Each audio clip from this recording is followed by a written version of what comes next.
As some of you might know, I use Topaz DeNoise quite a lot to, well, denoise my images. And when I discovered it a few years ago, it was really a game changer for me because I dare more to set the ISO on my camera a bit higher and deal with a bit more noise because I know that I can remove it in post. And this really results sometimes in sharper images because there is less of a risk of motion blur.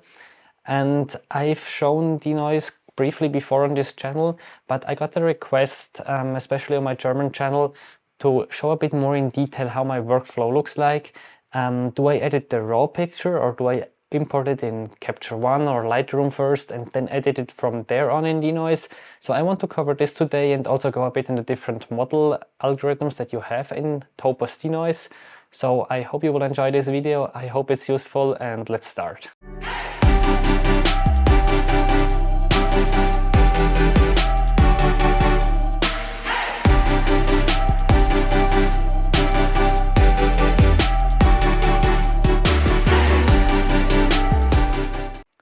So to answer the question of when you should use denoise in your workflow, I ran a couple of tests. So I had a picture of a bee eater that I took in Botswana in September, and unfortunately I underexposed it a bit. So the final image needed to be a bit brighter. So my goal was in any way to end up with the bright image. But now the question was, should I denoise first and push it after? Should I do something else, like first edit and then denoise? And that's what I tested. So on the left image here, you can see if I just put the raw image directly in denoise, ran it through denoise, exported it as a DNG, so this digital negative that is also kind of a raw format, and then edited in Capture One. In the middle, I imported it in Capture One, but didn't touch it, just sent it straight to denoise, denoised it, put it back in Capture One, and then lifted the exposure. And you can already see the colors are way more saturated. And actually, I already took the saturation a bit down and I tried to adjust the white balance a bit, that it's not too red and too flashy. But I'm not completely happy with the result here, so that's something I would not recommend. And on the right, this is my usual workflow, to be honest. I take the image, I import it with all other images that I took on this day in Capture One, and then I edit it to my liking, and if I think it's a bit noisy and I want to use it as a wallpaper, or I want to actually print it on the wall or whatsoever, I then run it through denoise, and afterwards I might make some tiny adjustments but nothing huge, and you can see this result on the right. So in my opinion, I would either denoise it in the beginning as a raw file or denoise the edited image, but I would not do something in between personally, or rather to the end when you have basically all the edits done and you just do minor things. That's also fine. But if you import it already in Capture One or Lightroom, I would really make sure that the white balance and the exposure is plus minus set. And should you now choose the raw workflow or the one in the end? I think this depends a bit on how your workflow is usually. For me, I don't want to denoise all my images, it just takes too long.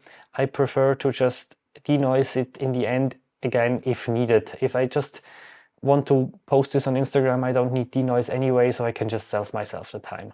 So now let's have a look at the workflow in denoise, and actually starting one step before in Capture One, but it would be quite similar in Lightroom. Which settings should you change there? And for this, I opened this bee eater here in Capture One. So as mentioned before, I already lifted the exposure a bit and adjusted the white balance. What I now want to do is reduce the sharpening and the noise reduction, because we want denoise to handle this. For the color noise reduction, there it's fine if you leave it a bit to a very low value, at least in my experience. So before I edit this picture in Topaz DeNoise, I will actually crop it a tiny bit because this increases the speed of the workflow. I would maybe not crop it as tight as you want to have it in the end, but leave a tiny bit of a marge, but crop it just a bit. And now I will go ahead and edit it with Topaz DeNoise. So it's asking me now several things. If you choose TIFF, I would definitely make sure it's not compressed. If it's compressed, you don't lose image quality. The zip compression is completely lossless, but it slows down the whole workflow a lot. I tried it, it's a big mistake, don't do it. Of course, make sure that you're in Adobe RGB, which just gives you a wider color gamut, and yeah, use the whole size.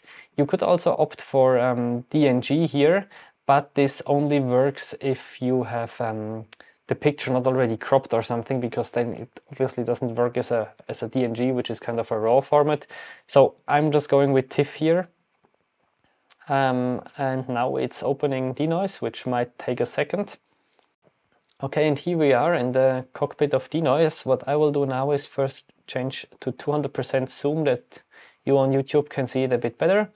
And I'm going to the comparison view, where we can see all the different models, or at least 4 different models.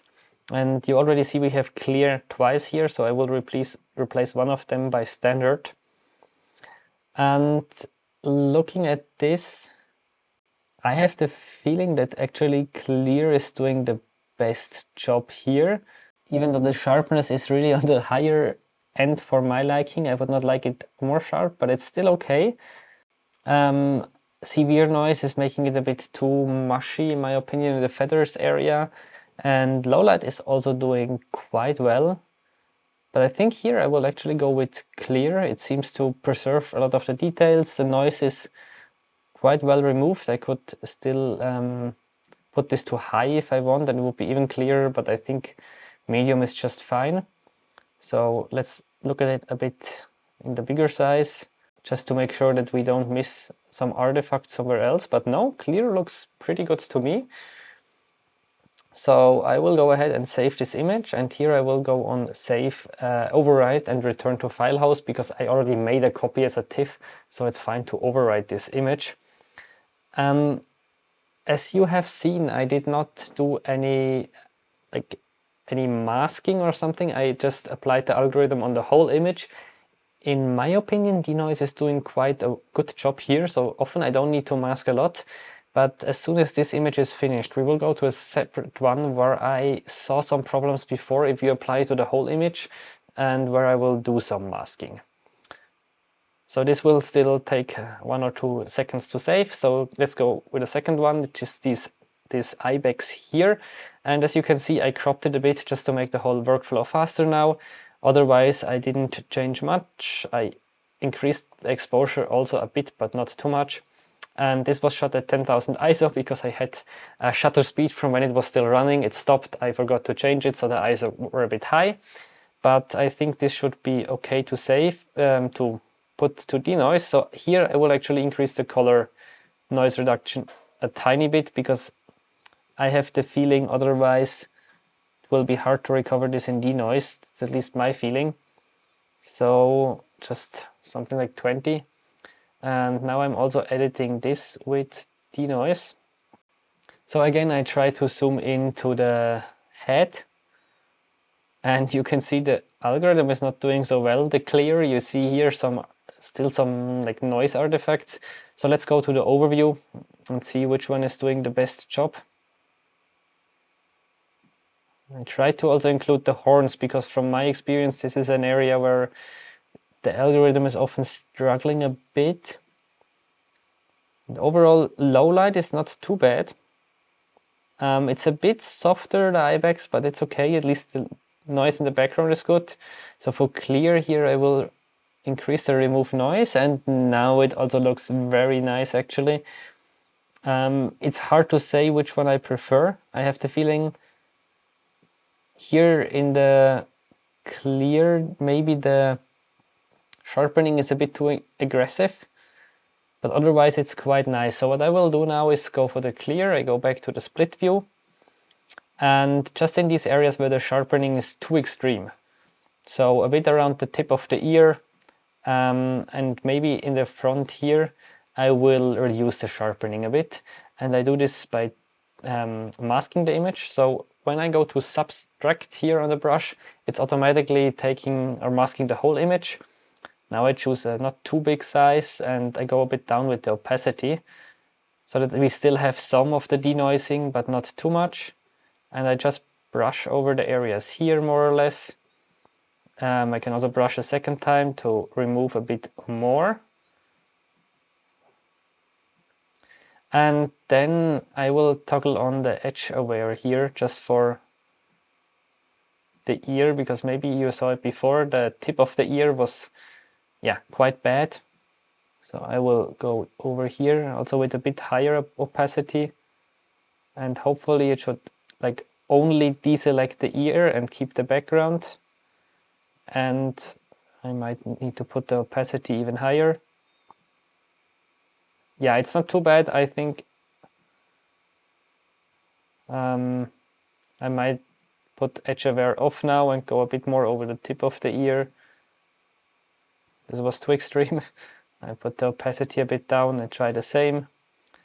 Okay, so usually I don't spend so much time on denoising the images. Now I'm quite happy with the mask. I click on apply, and you can see the ear is way better, and so is the front of the face. So I'm quite happy with how this turned out. So now I will just click save image. Again, I will override it, and we will return to Capture One afterwards.